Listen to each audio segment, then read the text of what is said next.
Dugout News YouTube channel is what you're watching. Welcome aboard. Now, got some news for you concerning Devin Haney, Turki, Alalshikh, His Excellency from Saudi Arabia, the man popularly known for the Riyadh seasons, and well, Jack Catterall. Now, Devin Haney posted on social media that only Turki Alalshikh can make a fight between him and Jack Catterall happen. The former two-division world champion Devin Haney is obviously hoping to get a massive payday for the fight against the highly ranked light welterweight contender Catterall, who's now at 30 fights, one loss that happened against Josh Taylor.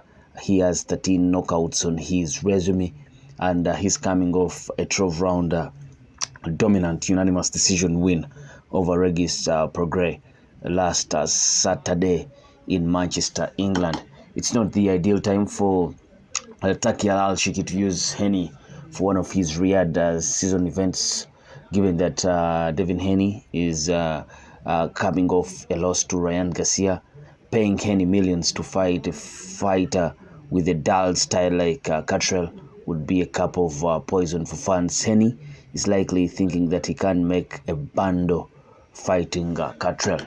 It's unclear whether Turki would be interested in a fight between the recently beaten finesse fighter Haney and Catterall, because they mirrored images of each other with their highly mobile, fleet-footed styles. If I were Turki Alalshikh, I would only offer Haney fighters with exciting styles that the fans worldwide would want to pay to see. Now, that comes handy because you're thinking, if you Turki Alalshikh, you would love to make your Riyadh seasons more interesting and one that can make fans fall in love with Riyadh season. And a fight between Jack Catterall and Devin Haney doesn't seem to be that enticing on the eyes. They almost have the same style. So you think preferably maybe a fight between Devin Haney and a guy that would love to come out there and take you out, knock you out. Devin Haney, Tank Davis, that is some good fight there. It should be interesting to see what happens in there. But you see,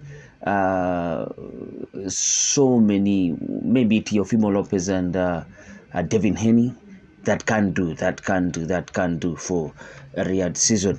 Now, it's very interesting, but a fight between Jack Catterall and Devin Haney, I don't think will attract very much interest coming out of Saudi Arabia and Turki Alalshikh's Riyadh season events, as there are other possible matchups that can be made.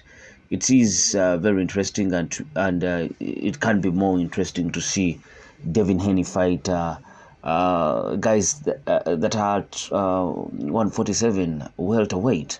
Some interesting bouts in there. Brian Norman Jr. Maybe even go on to fight Shakur Stevenson. Because this will be a good matchup, because these are guys that have been together for quite some time, fought in the amateurs, so they have a long history of being rivals and all that. Now that Shakur is at 135, Devin Haney moved on to 140, but they can, I think Shakur can make 140. That can be an interesting fight for the Riyadh season. But I wouldn't prefer Devin Haney moving up to 147 and fighting heavy hitters like Jeron Boots Ennis. So I think why Devin Haney called out Jack Catterall is because of Jack Catterall's performance against Regis Prograis, and Regis Prograis saying that Jack Catterall is the best fighter he has ever been in the ring with. I think that rubbed Devin Haney the wrong way, and he would love to see how he fares against Catterall, and it's a style that favors Devin Haney.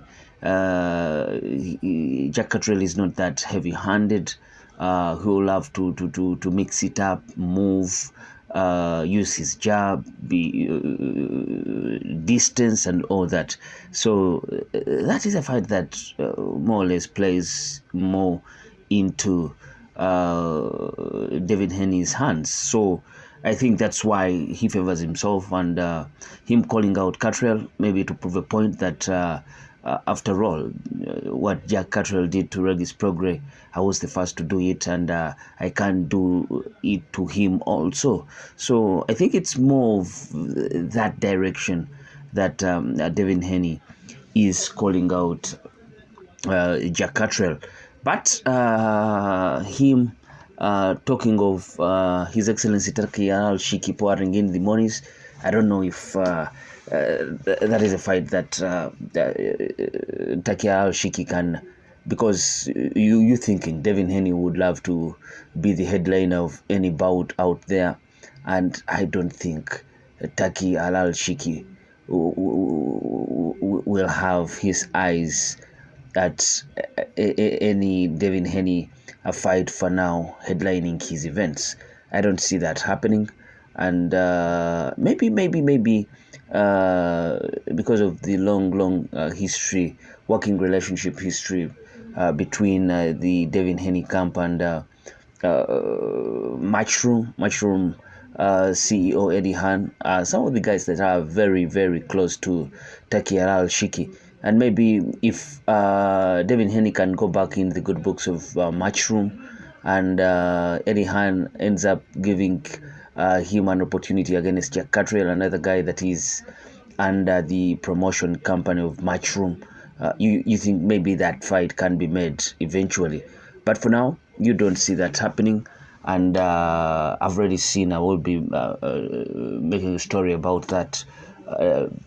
Catterall favoring a fight against Teofimo Lopez and calling out Teofimo Lopez, and also Eddie Hearn insisting that he would love Catterall to kick the behind of Teofimo Lopez. And you think now Catterall is that guy out there at 140, that he's one guy that is promising all big things in there. The contenders at 140 should be thinking of making fights with him now. He's among the elite guys at 140, and all the guys out there should be seeking to make a fight with him. First of all, it will bring in the monies, but also it will bring in good fights. Teofimo Lopez, Devin Haney, some of the names out there. You don't know whether Ryan Garcia is still 140. His body doesn't seem to suggest that he will go back to 140. His last fight with Devin Haney, he came in at 143. So you very much think that he's not anywhere near making 140 again. But what do you think of all this? Place your comment in the comment section below. I sign out. Peace.